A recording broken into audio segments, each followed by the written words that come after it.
water. All right. Get this off of my screen. Cool.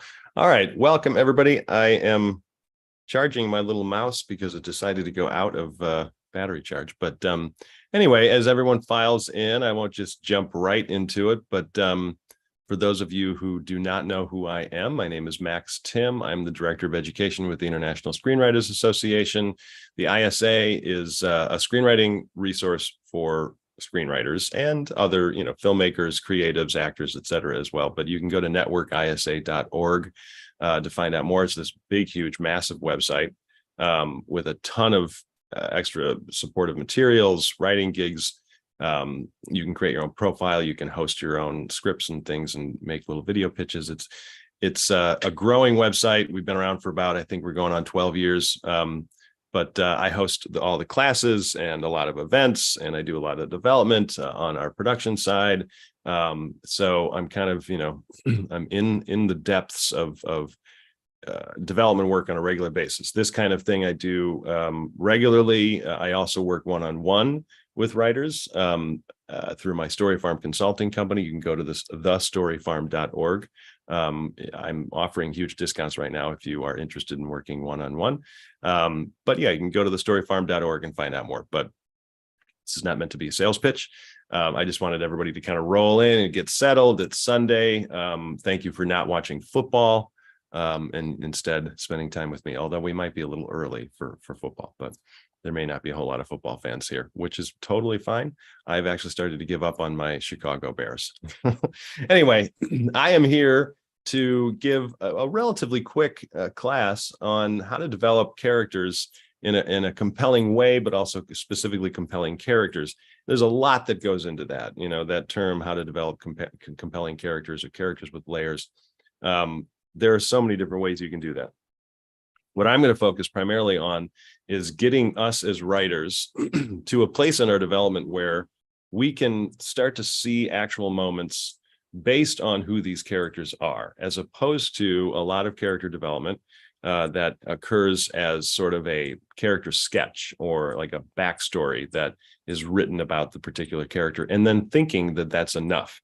It's, of course, something that we should be doing. We should be doing backstory work and just kind of freestyle development and brainstorming on who these characters are. But we want to try to gear these development exercises and sessions that we're taking around our characters in a specific way so that we have an organized approach to our actual writing sessions, because I think that tends to be, a big hurdle, trying to think the right word, for writers in general, is that, we know we're supposed to be trying to write every day or, 10 hours a week or whatever we're trying to set as far as that goal. We're supposed to be doing this. But one of the hardest things is to sit down and actually do it. Once we get into the flow of it, it feels great. It's kind of like working out. Nobody actually really wants to work out. Some of you enjoy it and it feels good, but it's hard, and it's for the right reasons. It's hard. It's the same exact thing with this. So we want to make sure that our writing sessions are geared with purpose and intent. I know what I'm going to be working on tomorrow. Tomorrow I'm going to, go through these particular questions for this particular character, and then I'm going to do the same thing for this other character. And so you have a plan. You know what you're going to do when you sit down. It's a huge relief. And so when I'm going to be eventually sharing my screen here, and I'm going to show you some very simple questions that we don't want to take from a very simplistic approach. In other words, really use them to dive in and yes, from the standpoint of creating characters that are compelling and layered, but also understanding what the plot is that this character is living within. Because it's kind of impossible to develop story without either of those things, because you could just develop a character for years, but then you're not putting them in a situation. But then you could also go, well, I have this crazy story and wild situation, but if you don't have a character to put in the situation, you don't have a story. So they work hand in hand. So a lot of these questions that I'll share and I'll go through have to do with both character and I tend to use the word situation as opposed to plot. Plot is such a vague word. What does it really mean? And can we get specific with that word? Situation actually means this person is in a situation, and that word just has a kind of inherent drama in it, a situation.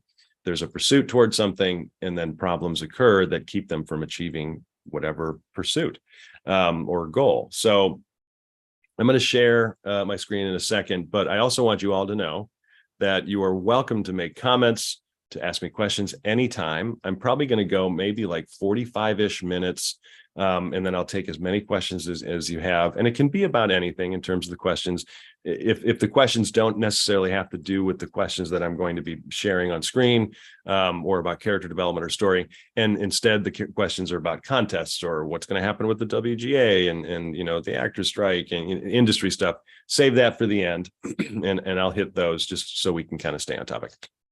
But our wonderful host, Imagine This, thank you for having me here. I love doing these things. I love not only teaching, but receiving questions and doing my best to answer them. So I'm going to take the plug out of my mouse just so that I make sure I have enough juice, and I will share my screen. And as I do that, the whole purpose here of these questions, as you'll see as we go through them, is to develop from an active place. In other words, answering these questions so that they help you actually write moments or write scenes, or come up with or make decisions on what could happen structurally. So there's a lot that goes into these questions beyond just character. And I think that's why when developing character, before you ever hit pages and actually opening up Final Draft and writing your screenplay, it's so absolutely essential. I hesitate to say required, because I do know that a lot of writers enjoy jumping into the pages just to get a feel, kind of start the flow, get the momentum. What kind of voice am I really going to be using per this genre? Just to feel it out. I think, and there's absolutely nothing wrong with that.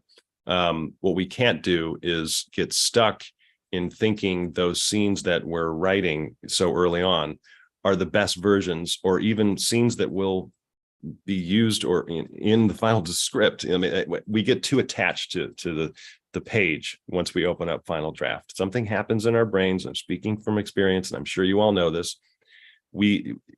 That's where it feels like writing, where we're creating the magic. Interior greasy spoon night, and you describe the types of booths and who's there, and the floor is sticky, and it feels like we're creating art. Has nothing to do with story, like all those things that we get hung up on, the right type of word to use in this line of scene direction. Doesn't matter if we haven't worked on the characters or really even the structure yet. So all of this is for pre-writing, but even though it's writing, vernacular tends to trip us up sometimes. So number one, let's just get into these questions. So pretty basic question of who is our main character? What is that character's flaw? Like I said, really basic question, but we want to consider flaw, and a lot of these are just notes for me, but obviously you can see them. We want to consider flaw as something much more than just some personal issue, and it doesn't always have to be negative. It can be good and bad. Like I'm saying in my notes here, two words that present a little bit of a sweet and sour. So as an example, I have this little refer to the flaw list PDF I sent you. Sorry, I should have removed that. This was for a different class in one of my workshops, but you can find lists of flaws, by the way, online. I've been culling a list for years, and I have, I don't know, probably 500 different words that are just like one word descriptors of characters. It's super helpful with definitions and things. So you can find that on Google. But anyway, the whole idea of a sweet and sour, like if someone's naive, sure, you could kind of label that as negative. But if they're ambitious, that can be positive. But if they're naively ambitious, now we have a problem. This person isn't necessarily evil. They're just going about whatever they're trying to achieve, personally or in their career or something, by way of somewhat of a selfishness behavior, or they're forgetting their family. They're not opening up. They have blinders on, so there's this blind ambition to it. And yet naive is probably going to create problems for them. They're going to take risks. They're going to gamble. And so even just from those two words, I'm already starting to be able to see a type. But even from there, then like my exercise says, create a basic list of moments or scenes that show the character set in that flaw, whatever 2-word descriptor you have. And you, of course, can use more than 2 words, but it's actually based on whatever the sweet and sour list, blind, and naively ambitious, set that at the top of a Word document. And now just make a list of basic moments that may not even have anything to do with the screenplay. And let's just see that character acting naively ambitious in whatever situation you put them in, whether it's at a baseball game or standing in line at the DMV or at their, grandparents' house or, father-in-law's garage, or, just put them in a situation randomly with the intent to allow us to see, us as the writer, to see that flaw play out. And this starts to get you into a visually based brainstorm about what's really going on with this character in terms of a type. We haven't necessarily gone into what created the naive ambition. There might have been a moment or two in their past that kind of, help create this flaw. And that type of brainstorming can be just freehand, open writing, no format, backstory stuff to try to hit, some brainstorms about wound. What is it that actually created the current flaw and why is that person this way? But the moment list is huge. I also mentioned windows into who the main character is without creating a scene or a moment, even with dialogue. So examples are, windows are what type of bedside clock or posters on the wall, what type of clothing do they wear, type of car they might drive, do they have tattoos? If they do, what might the type of tattoo be? Where would it be on their body? It's non-verbal, non-scene based ways to express who this character is. If I just take one look at this person based on various windows, into who this person is around that character, I'm going to get a sense of that type. So we want to be building a type. I'm just making sure I'm not forgetting anything. It's such a helpful exercise when I'm doing it. I try to come up with 50 moments, just a basic list. Don't go too crazy in terms of, this long explanation of the moment. You can have fun with it, of course. You want to keep it relatively tight and try to come up with 50 different moments. Some of them may be brainstorms of moments that could occur in the screenplay, of course. They don't have to be random, non-story based stuff. But And once you actually get to that point, especially after, trying to come up with 20, 25, you're like, oh my gosh, I have another 30 of these to go. You will start coming up with moments that might entail how the story unfolds, whatever basic plot situation you have in your head. But it doesn't matter if it's like, there's no right or wrong, that whether those moments exist in the story or not. It's so freeing, and there's no real format to this exercise. Same with windows. Try to come up with 50 different windows into who this person is. And you really start to see who that character is. And you can do this for all of the primary characters in your script, whether it's the secondary, the second lead in the script. I call it the secondary character. Whether it's the opponent, a lot of people call that character the antagonist. I tend to steer away from the word antagonist only because there are so many characters that can be the antagonist, because the root word is just to antagonize, and antagonize does not necessarily mean evil, Ursula from The Little Mermaid. She's antagonizing for sure, but there's a different level of it. And so the word is just a little too broad for me. I'm just looking at my cat who apparently just ate a bug. This is what happens when we do this from home. So anyway, multiple characters, you can do this exercise. Who is our main character? What's that character's flaw? It's so much more than just that question. Really get into a list making approach. Don't get into this long description. We love as writers to get into this sweeping literary style of writing about our character. Forget that right now.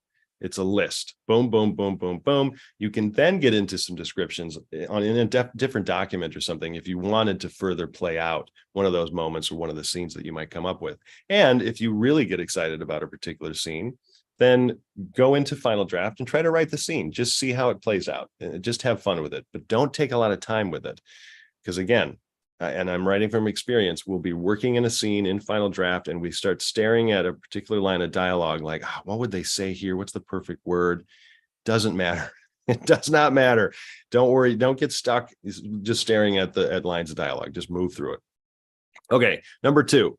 I know obviously this is, character brainstorming questions in a class on character, but basic plot goal is so absolutely important. And we don't tend to come at plot from a really basic level, like it's saying here. There are just 7 basic plot goals, really, in any story. Some people might argue there are more. I'm breaking it down to 7. So examples, hopefully this isn't too difficult to read, but A, rescue, find, retrieve. So that's one basic plot goal. Escape, defeat or stop, seek truth or justice. E, learn and put to use to help or save. Whatever they're learning, they're then going to put that to use in some way. F, you have to convince someone of something. G, navigate new world with challenges. And like I'm saying here, yes, your story can have more than one. Most stories have more than one basic plot goal. They're kind of combining. You might have an escape movie in order to rescue or find. That's kind of what. Oh shoot, I just had it in my head. That HBO zombie movie or TV series. Oh, for crying out loud. I can't remember what that is called. It came out last year. It was really popular. Zombie show, The Last of Us. I'm sure somebody typed that in. They're like, yes, I know what it is. But I'm not looking at the comments right now. So Last of Us kind of has this, rescue, escape kind of basic plot goal. So we want to try to break down whatever general story idea that you have to this very specific, 2-3 word goal. Then you can start building off of that, because there could be 150 million different ways to write an escape story. But at the very least, it's escape. So we want to define that because it's really important where character is concerned, because it's going to then affect how you may create the flaw for that character. If you have an escape story or plot goal, what type of character would be the most entertaining to see with a particular set of flaws or whatever in that escape situation? If it, because you could have an escape plot goal with someone who's incredibly risk averse, terrified of everything, a bit of a chicken, doesn't believe in himself or whatever. Or you could have, superhero type, overly confident, extremely powerful, has this ability, whatever. Those are 2 very different movies or stories, So you want to define that basic plot goal. What is the main character's emotional goal? This is an important one, and you want to try to keep it simple and straightforward, but this question can tend to lean into a longer form kind of literary approach, a little bit of like a backstory type of thing. But at the very least, it's really simple in terms of the extension of the question. What do they personally want, desire, wish for? Why can't they have it? That's separate from the plot goal. This is not in reference to escape. They want something for, personally. And I was going to say want something for themselves, but I don't necessarily mean that from like a selfish standpoint. They want something. They want a new condo, or, they want to take care of their parents in their, late in life, making this up, late in life. However, they also want their freedom. It's something emotional that they want. Make sure you define that, because you get to where I'm getting here. Now combine the plot goal and emotional goal. I'll get there in a second because I'll explain that, even though you can read it. You want to define this. Okay, that's number 3. Number 4, who is the opponent / villain? What's their motive? Why are they attempting to achieve something? This is so important. We don't tend to do this enough. So, because we put so much emphasis on our main character. But the reason I got a little slash there between opponent or villain is because there's a very big difference in the type of so-called antagonist that could exist within a story.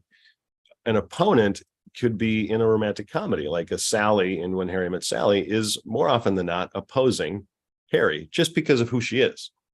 She wants something specific, or maybe something a little different, or her personality clashes with Harry a lot. This is still an opponent. Doesn't mean she's evil. When we use the word villain, now we know the very particular type of character that character is. And I know this is just word choice, but we all need to be wordsmiths, when we're working as a writer or as an actor or as a producer or anything. We want to be particular with words. Words are very important. Villain has a very much different connotation, not only just from a general brainstorming exercise for who that character is. But for moments, we know if this person is a villain, they are going to be acting this type of way in various moments and scenes. So you can do the same type of list making that you did for number one in terms of moments and, you know, scenes that show this particular character, this villain, with this type of, I guess you could call flaw or personality type or behavior, just who they are deep down. You can do that for this villain as well. Or it's an opponent, it's a different type of character. Both characters are opposing the main character. They just are probably going to have not only different goals, but different reasons why they're pursuing a particular goal. So that's where that next form of the question comes in. What's their motive? Why are they attempting to achieve whatever they're trying to achieve? Not only from a general plot basis, you know, find the treasure because it's worth a ton of money, but there may also be an emotional reason that they want to find that, just like the main character. Sometimes I like to have a sense of empathy for a villain or an opponent, even though I'm not necessarily trying to like the character or even root for that character. Sometimes you are. Again, words are important, because Sally, of course I'm rooting for Sally. She's actually a really good, sweet person. But from a story standpoint, she is opposing Harry. Harry is the kind of this unconscious, or he is unconscious about the fact that he's incredibly incapable of vulnerability. I mean, that's the whole point of the movie, really. Maybe not the whole point, but he's, you know, kind of a depressive nature. He doesn't have a whole lot of hope, you know, in certain things. He's very, he's selfish in a lot of ways. Sally's the exact opposite. So you have this person who's very bright and cheery and hopeful, and sees the best in people and best in the world. And you have these two people come and they clash together. It does not necessarily mean she's evil or wrong, and or that the audience doesn't have to, you know, root for her. She has a motive for those things. It's because she wants to find happiness. You know, it's pretty simple. So as an example, when we're looking, then we're going to jump down to the secondary character, and I'll use this as an example. I mean, you probably already read the worksheet because it's directly in front of you. But when looking at a secondary character, some consultants like Michael Haig has been doing one-on-one screenplay consulting for a long time. He's amazing. But he calls it the reflection character.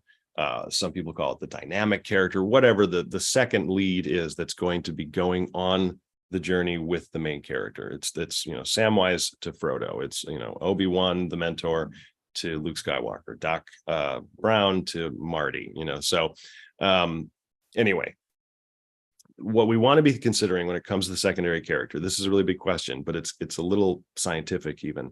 How does that character emotionally affect the main character? What does the secondary character physically do to affect the pursuit toward the goal?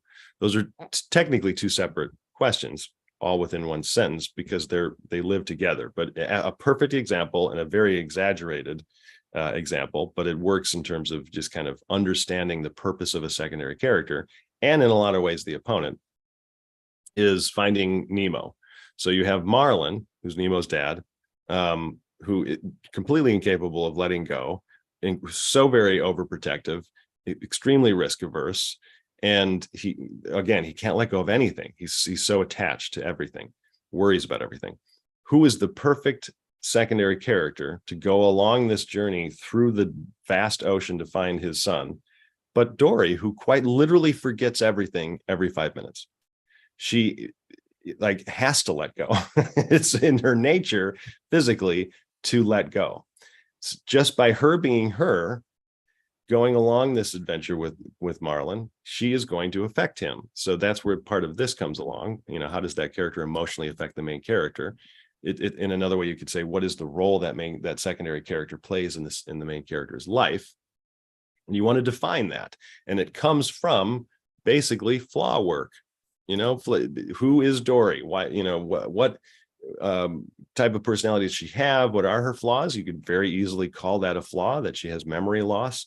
However, it's when we want to consider flaw, we want to think about more of the emotional and behavioral stuff that is a flaw. Because, you know, you could say, you know, let's say someone A writer might define a character who, has a limp. I don't know. I'm making this up top. I wouldn't necessarily call that like an actual, flaw, but when we're developing characters, sometimes we lean to like physical things or just something that might hold them back, but at surface level. I wouldn't, from a character development standpoint, I wouldn't call someone with a limp a flaw.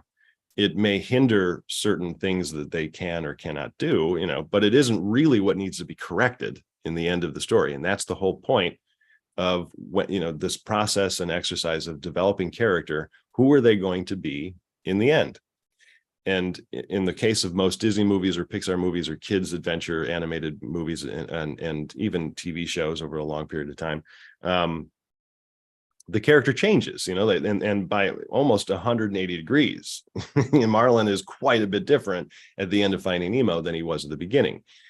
And we need to be looking at character development from that place. So when we're considering flaw for the opponent, the secondary character, and the main character, it's really the three primary characters in the story. You can have more than one secondary character. But we want to be thinking about how much is that character going to change?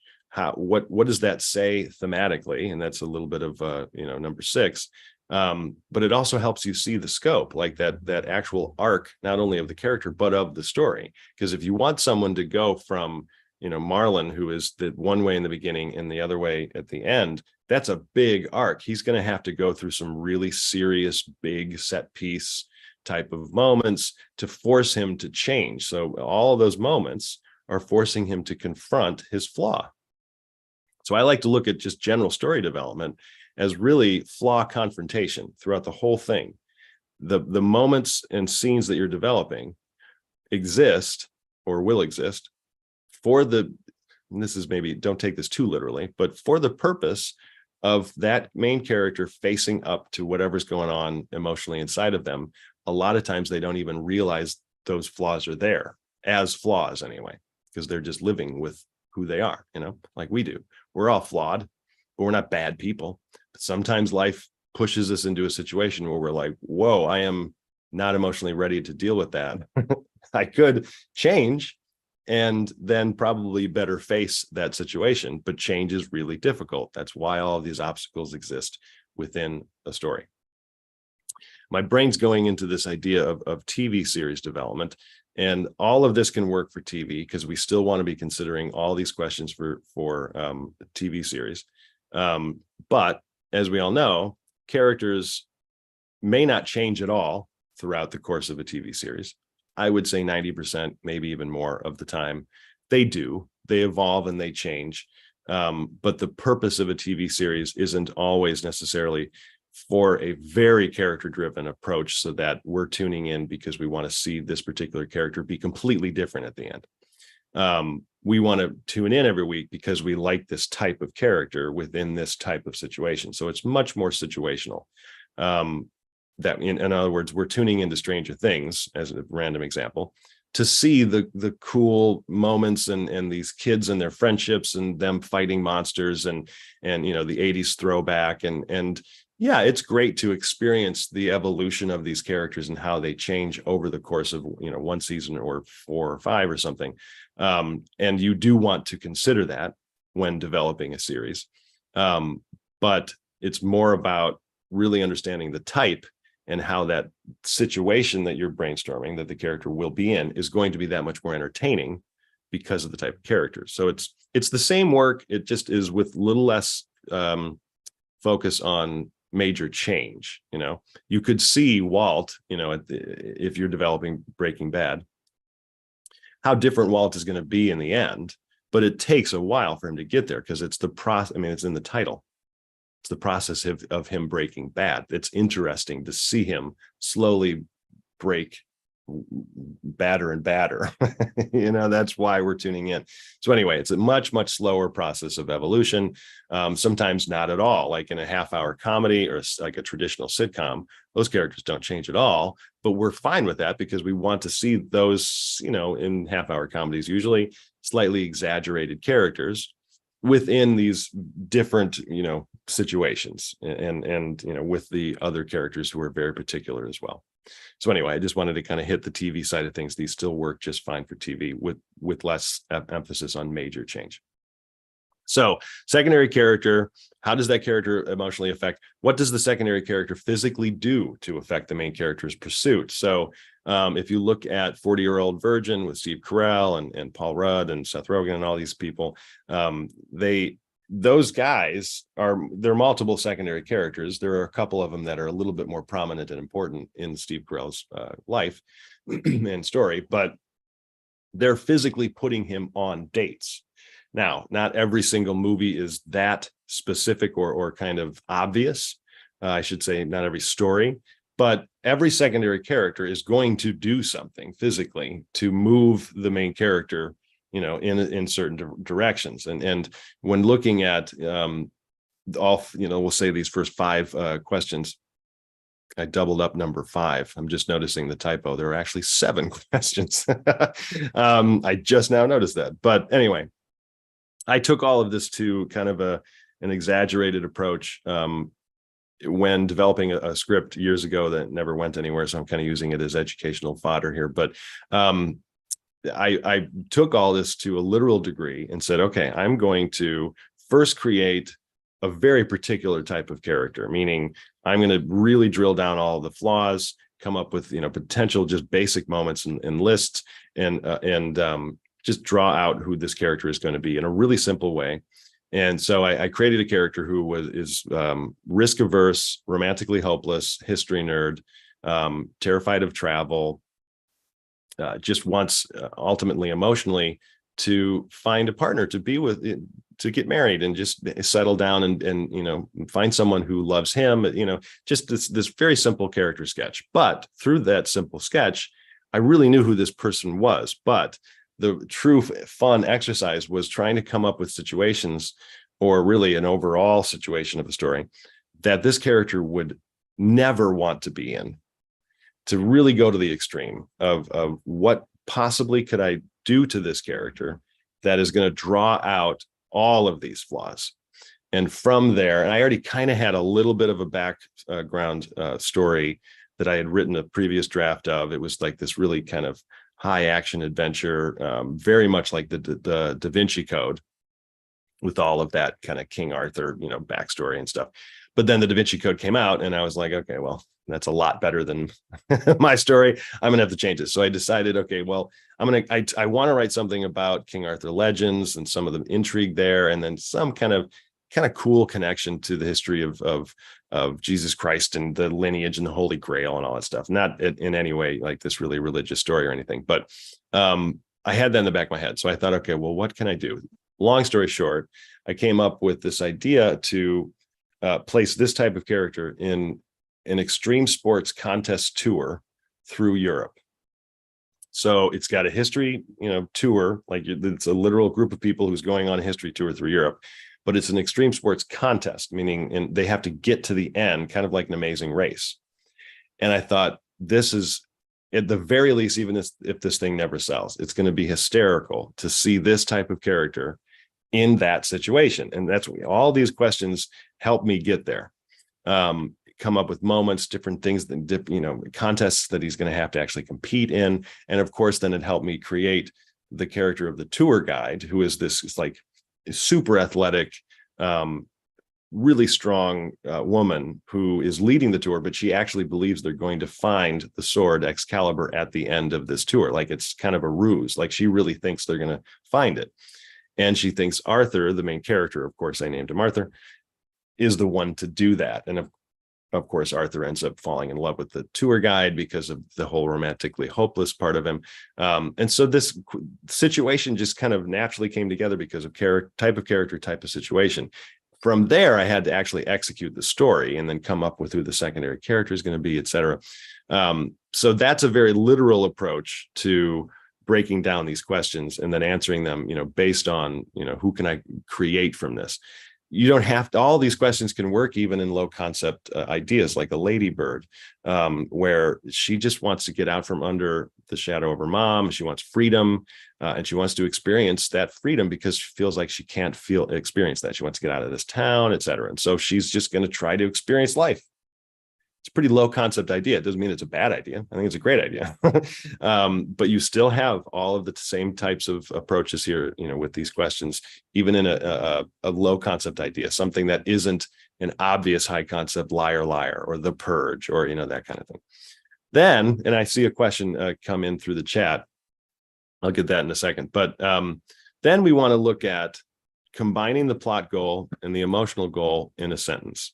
So this is a different story idea that I had. But so Charlie wants a family and to feel that he's enough. It's a basic emotional goal, while having to defeat or stop, my plot goal, a crazy scientist from traveling through time and changing history. So I have the basic plot goal, of course, of defeat and stop. And then, of course, my own general story that I'm trying to develop. But I focused instead on what he wants emotionally. And it becomes this really dynamic situation, where he obviously this wouldn't be a good enough for a log line, but it starts to sound like a little bit like a log line. And we get to see the emotion tied in with the plot, even though they're actually very separate. And it gives meaning, at least a little bit, to what that plot situation is going to be. Of course, you're eventually going to, in the log line, add a little bit of the flaw.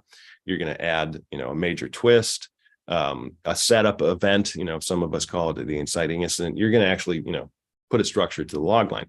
But this gives you a strong sense of what could happen, and you're using it as a way to brainstorm. You're going to use this line to go, okay, well, I have this, wants family to feel that he's enough while having to stop this, crazy scientist.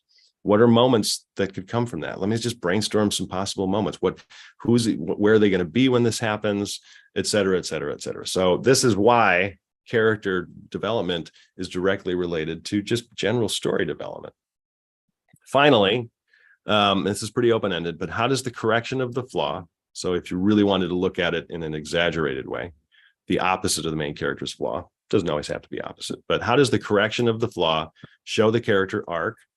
Therefore, what message or theme can be expressed from that arc and flaw correction? It's a kind of a big esoteric overall question to ask about character development. But what we want to consider is the idea that flaw correction, in the end, happens when that character confronts the opponent, whoever is the opposing force, and the main character, is able to do something that they've never really been able to do before. That's either, it's like when Harry met Sally, there's no way Harry would have been able to say to someone that he cares about what he says in the end, in the beginning of the movie. There's no way he just wasn't that way, but he had to experience all of this to learn vulnerability, to come into, his own and grow and evolve. And it's because of his, at first, inability to allow like real love, as opposed to just a business transaction, and so he had to say what he had to say to Sally, not just to convince her to like him, but to finally show who he has become. It's across the board the same type of thing, whether it's a TV series or a movie. The character confronts the dragon, whether the dragon is something deep down inside of him or a literal monster, but it represents something. The opponent represents something that the main character needs to overcome because it's directly tied to whatever the flaw is. So in the very beginning of your story, you're going to see, the audience is going to be introduced to who we're dealing with, this type, with this belief system, with these desires, with these flaws in general. And then, in your general development process, you could jump to the end and just go, okay, well, what's the opposite of that person? Let's see him or her act in a certain way that's the exact opposite, just for basic development purposes. And then you could start considering, well, who would they have to face up to? What does that person represent that he's facing up to? And then how might he overcome? And suddenly we're developing in a non-linear way, as opposed to having to start from the beginning and go all the way to the end. Theme is naturally expressed through that correction, whatever the character does. We don't have to state it. Sometimes in Disney or Pixar movies or kids movies, or even shows, they say it, like Marlin had to let go. Dory is holding on to Marlin's fin as he's hanging, in the mouth of the whale, if you remember. And she quite literally yells, "You have to let go." And so you don't have to be that literal, but brainstorming and developing from a literal and exaggerated place can help you then start to shave the obvious stuff off, and you can be a little bit more vague. So I went through that pretty quickly, and I hope that was helpful. I'll stop sharing just so you don't have to stare at this. I can always put it back up if you need. But let's see, there's a question here. What do you believe are the essential elements of a well-developed character? How do you approach building them from the ground up? So the questions are definitely one way to approach building those elements. I think the essential elements are a belief system is really important. They believe a particular thing about the world around them, and then their view on that world around them. Obviously, that's their belief system. But then also, where does that belief system come from and why? So that's a little bit of character backstory, sketch work. There's a wound in there. Something happened way back when.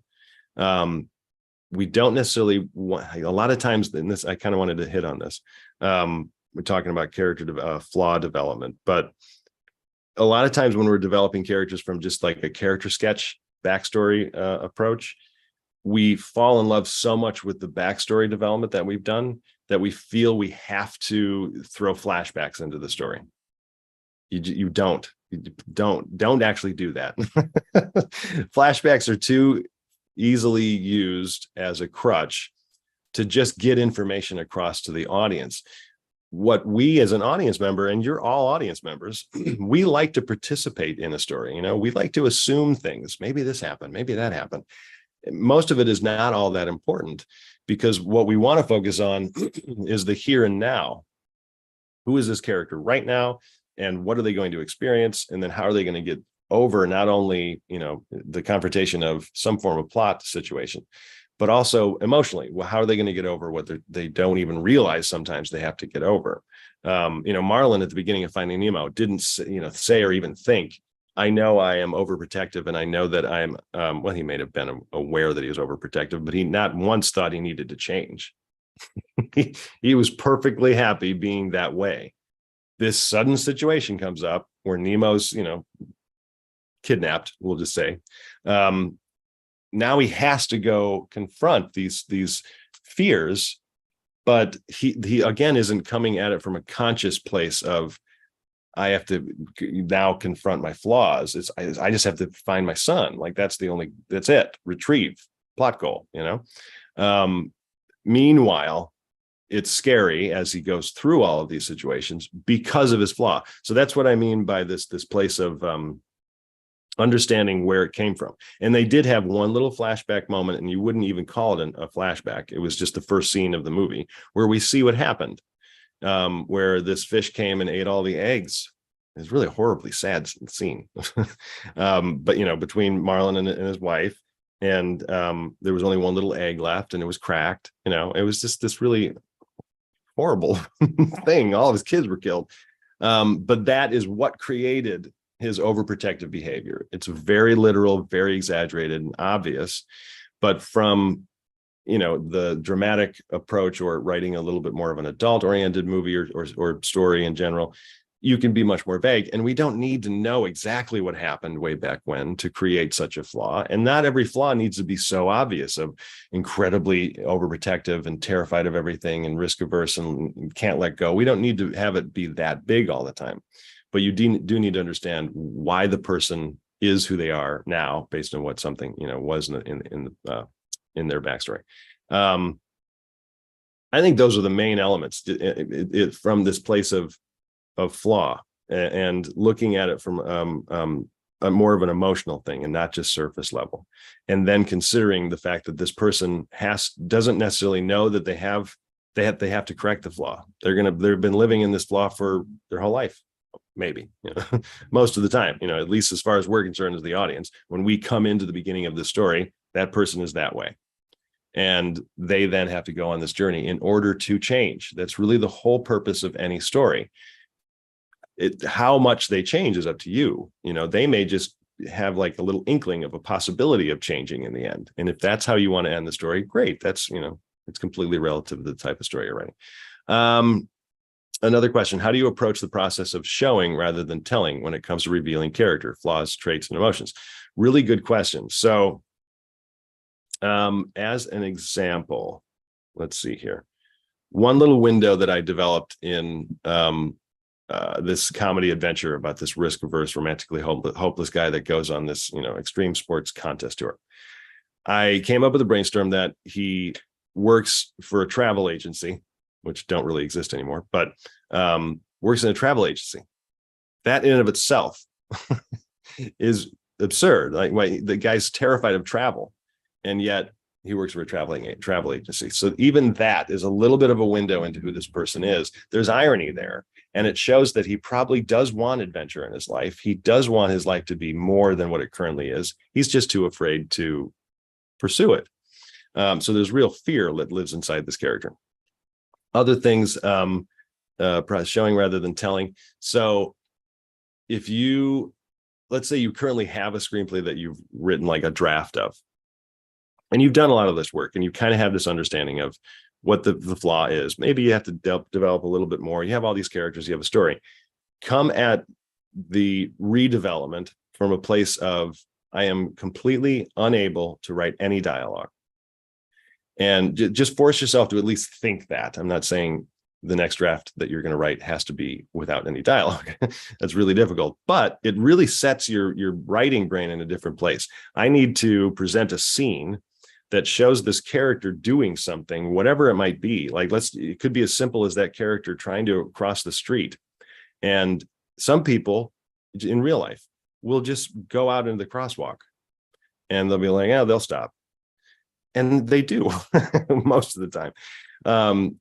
But other people are like a little too conscientious. And they're like, oh, well, I don't want to stop traffic. And just how they approach that very particular type of situation that may not have anything to do with story shows us the type of person this is. So it's making lists like that. Just if someone's standing in line at the DMV, based on the type of character that you want to be your main character or your secondary or your opponent, how are they going to act in that situation without using any dialogue? So it's a dialogue-less approach to brainstorming in order to show us things. And the more time we can spend in the idea of we're creating a visual art form, the better off we're going to be in terms of delivering that much more of a more meaningful story that audiences can participate in. I mean, I've said this jokingly in the past. When you sit down with somebody for movie night, nobody says, "What are we going to listen to tonight?" They all say, "What are we going to watch?" So we don't necessarily remember what is said in dialogue. There might be a few lines throughout the movie that are really good or powerful or something, but we remember the visuals, the moments, the actions these characters take, the back and forth, like the physical back and forth. I mean, even at the end of Marriage Story with Adam Driver and Scarlett Johansson, I don't remember exactly what was said when there's that horrible fight that they have. All I actually remember is that they were overly truthful with each other to the point of wanting to inflict pain. Like that was the point of the scene. It didn't really matter what they said. It does, of course, from an art form. And once you're in the scene and you're writing that dialogue, of course it matters. But from a brainstorming standpoint, that scene can be brainstormed without the dialogue. It's coming at it from a place of, I need to get them to a place where they're going to be so overly truthful with each other that they're actually purposely trying to inflict harm, and they're trying to hurt the other person because they themselves are so hurt. There's like a meaning behind the moment, and we can see that it doesn't matter what they're saying. So that's what I mean by show. We want to show us what happens. You can fill in the dialogue later, and the dialogue really just enhances the visuals. How do you handle character growth and change over the course of a series or multiple works featuring the same characters? It's a great question, a difficult one to answer because it's so relative to the show and what you're trying to do. Like even in Game of Thrones, you saw quite a bit of character development and arc for multiple characters, a lot of characters, almost all of them, changed a decent amount throughout. They still had their same kind of personality. Of course, I'm forgetting the actors' names now, but they do change. It's really more of a creative decision that you need to make, from the point of what type of show do I have? Do I have a much more plot focused, high concept show like a, oh gosh, this is maybe a terrible example because it didn't last very long, but there was a show on NBC called Timeless a few years ago. Sleepy Hollow is another one. I don't know why I'm using such old examples. But those are very concept oriented and concept forward shows, like in Timeless, it was about this group of very smart people who are thrust into this government program to use a time machine and go back in time to stop a particular evil organization from changing history so that that organization can benefit. Very conceptual. The first season was actually really fun. It got kind of stupid in the second season, and I think they canceled it after the second season. But that tends to happen with high concept plot forward shows, that after a while the plot just gets repetitive, and it's boring. Like, well, how many times am I going to see people travel through time? And it's the character arcs and the emotional resonance of how meaningful certain situations are. That's ultimately what the audience is going to connect with. But nonetheless, it's a concept forward show. So I think that's the first decision you have to make. In a really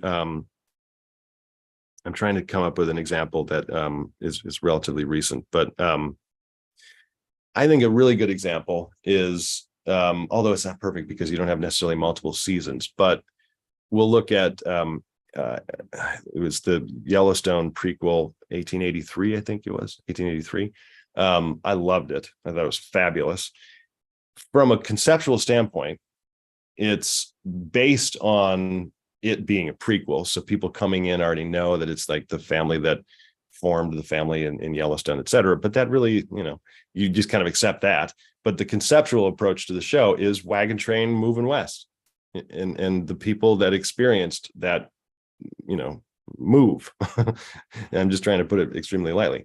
But after a while, I'm not tuning in because I want to see them do that. I'm tuning in because of these extreme character situations and the real emotional elements that happen and that come about because of the situations the characters are in, and then the relationships that are evolving within the very basic situation, and how much those characters are changing along the way. So the main character of 1883, it's immediately presented.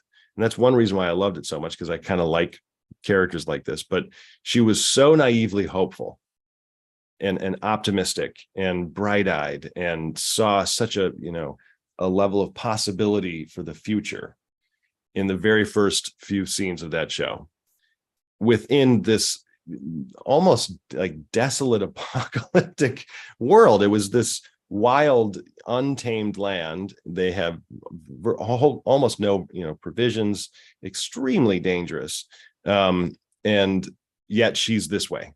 And that was really interesting for me. And through the process of the show, you see her almost going in reverse. Like, some people might start with this pessimistic approach, and then they find optimism. They went from optimism to, I shouldn't say pessimism, but she learned how difficult life can be. And I don't want to give it away.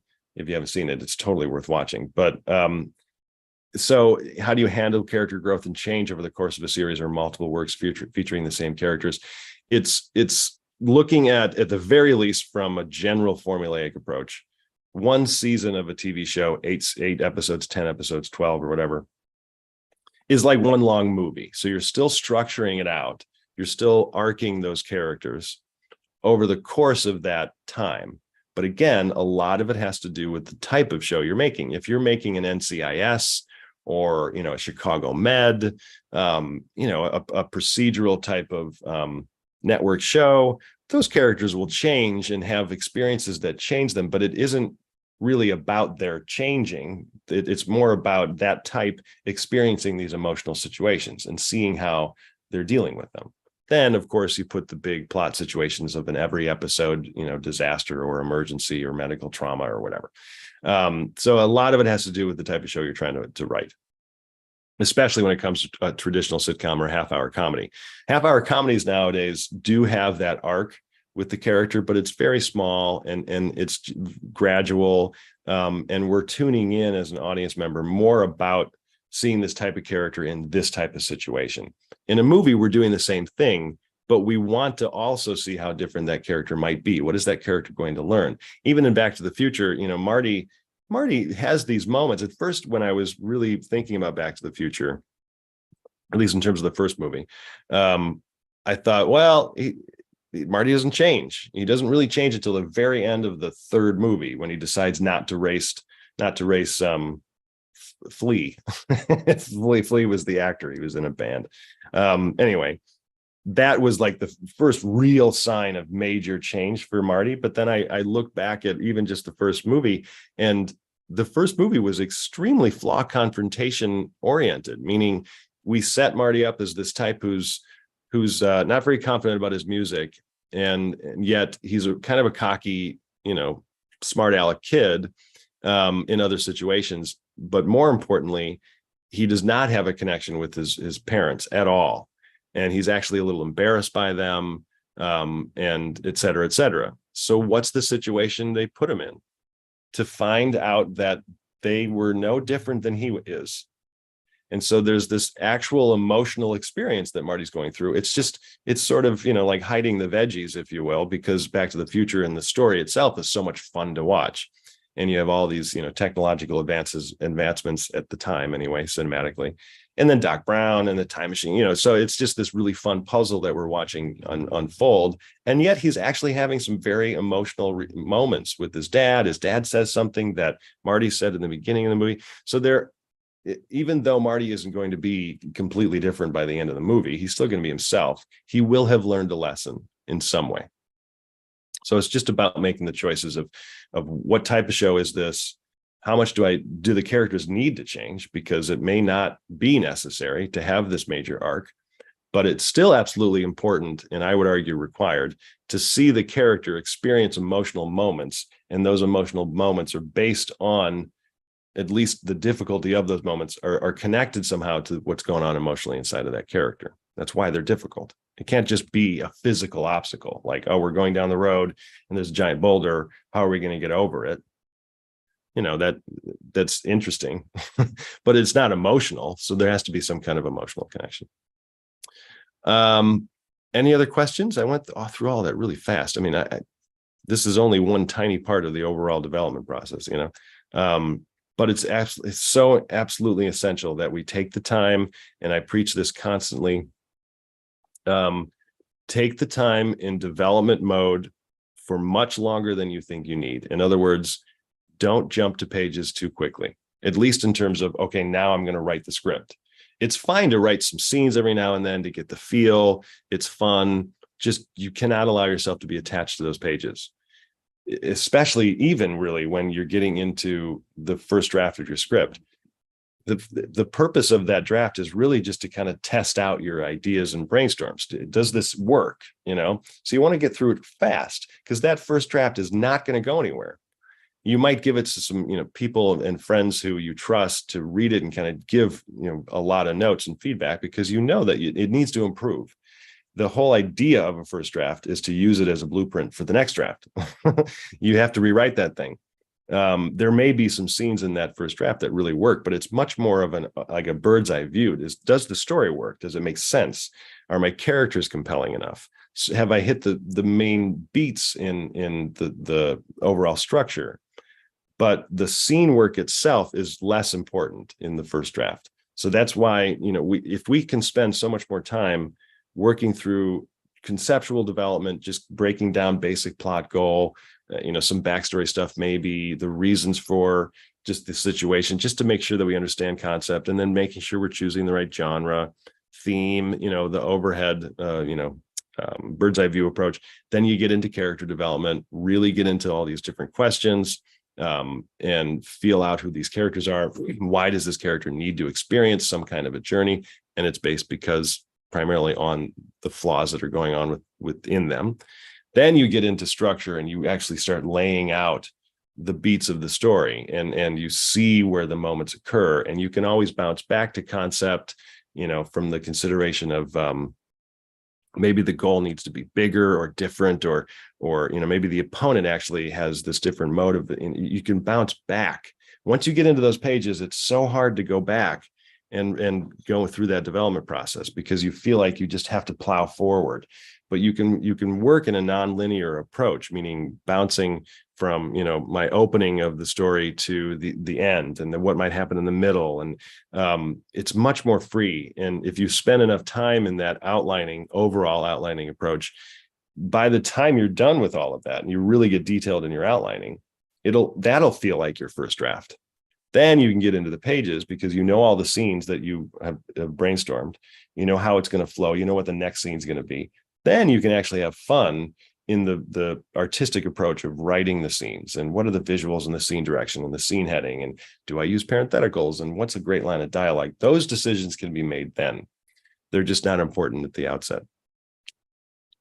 So that was a little bit of an overview of the overall development process. When I'm working with my writers one-on-one, I'm taking them step one all the way through, and we stay for a very long time in the outlining process. And we do a lot of rewriting in the outlining process, and it can feel like it's going really slow. But once you're done with the outline and we really see the whole story, it's like, a 12-page outline, you have all the scenes written down, you understand the purpose of everything. And then we get into the pages. Then every week or every 2 weeks or something, we're going, 10 to 20 pages at a time. I give notes on those 10 to 20 pages. And so it's this building block approach. And it actually takes less time, even though it feels like we're going so slow in the beginning. You could finish a pretty solid draft, maybe not a final draft, in 3 months, if you have the time. Obviously, if you can do 10 to 15 hours a week, which not everybody has, but if you can, you should be able to get through a pretty solid draft in 3 months. There are going to be rewrites and things, but anyway, hopefully that was helpful, everybody. And again, if you have any curiosity about what the ISA is, go to networkisa.org. There's a free membership. You don't have to pay anything. You can create a profile on there. If you want some extra goodies, it's $10 a month. If you want to work with me, thestoryfarm.org. I'm technically, actually, I didn't even mention this before, I'm discontinuing my one-on-one consulting service as of December 1st, and I'm going to be kind of reshifting my focus in the new year. So I have really big discounts on my call packages right now, if you want to work together one-on-one. But I think that's it, everybody. If hopefully that was helpful and your brains didn't explode, because I went through that very quickly. So yeah, I'm not sure how to end this other than just say goodbye. I'm assuming Patrice is going to come back on, but I hope everybody enjoys the rest of the festival, and